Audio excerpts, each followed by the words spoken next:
Thanks for checking out this video. Today's video will be covering the corner trim feature in the Ribbon's Modify section of the Home tab.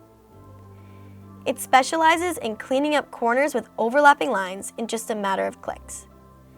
It's operated by simply selecting the Power Trim icon's drop-down menu and specifying corner trim.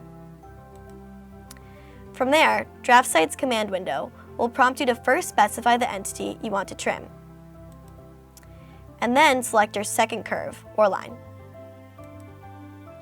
This will instantly trim the overlapping portion of your converging lines into a perfect corner. Keep in mind that just like the regular trim tool and power trim tool, the location of your entities that you click upon selection matters. More specifically, the end of the first entity you click on will be the portion that remains as part of your final corner, whereas the end you do not select will be erased at the point of intersection with your second line.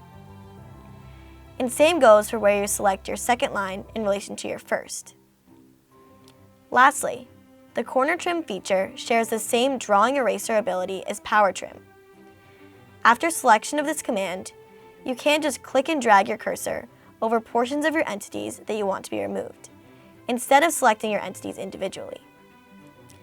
This can be a great option if you're trimming corners of polylines and don't want to explode them into individual entities for trimming selection purposes.